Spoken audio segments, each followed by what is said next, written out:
Now we will talk about communication strategies. As we all know, communication for a person with hearing loss can be frustrating.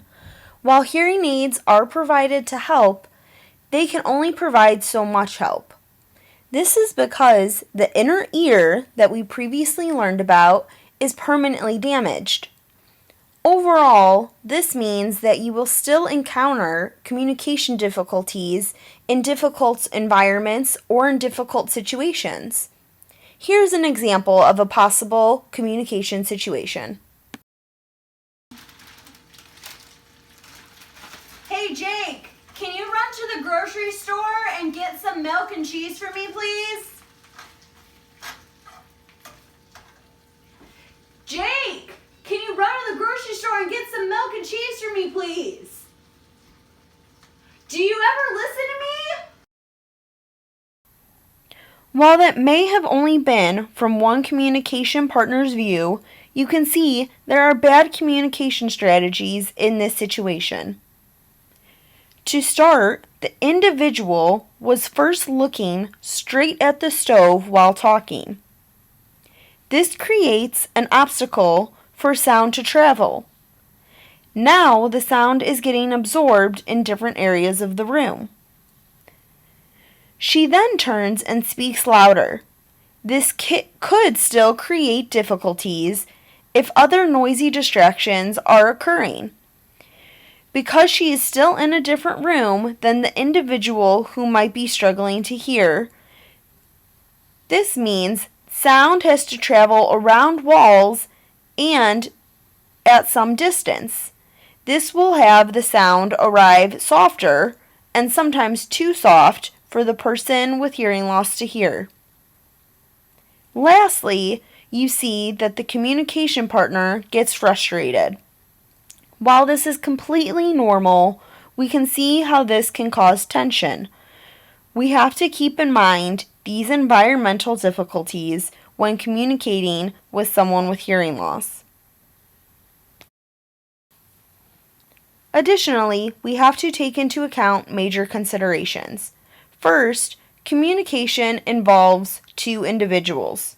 In this scenario, it happened to be the communication partner who needed to change her communication strategies.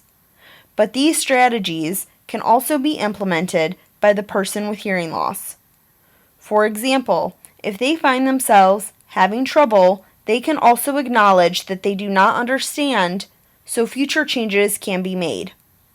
Second, we have to remember, although hearing aids can be tremendously helpful, there can be environmental obstacles.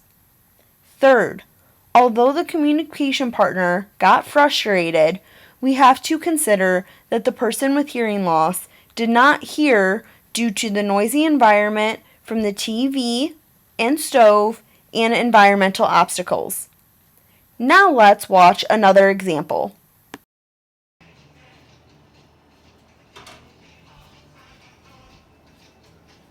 Hey Jake, can you do me a favor? Can you run to the grocery store and get some milk and cheese for me, please?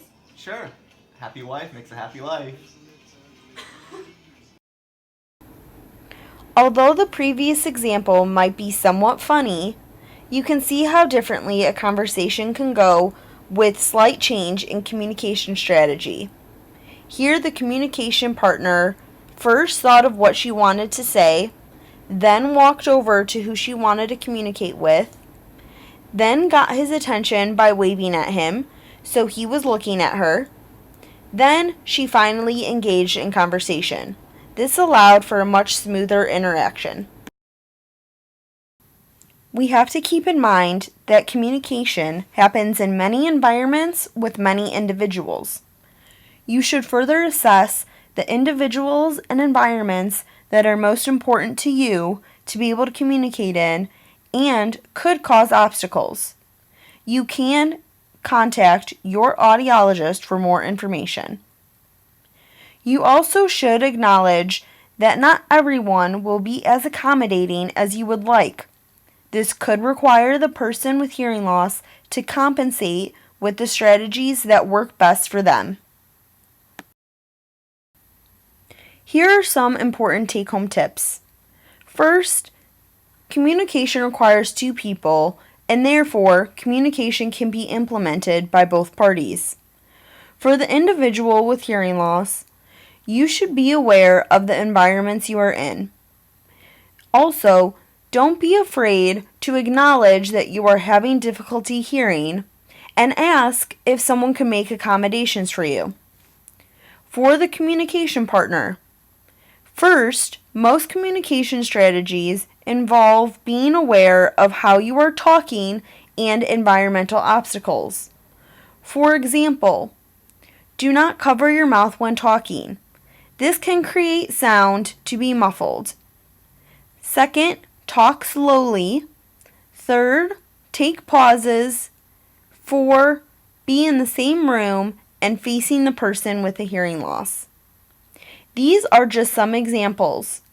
For other communication strategies, you can get further consultation with your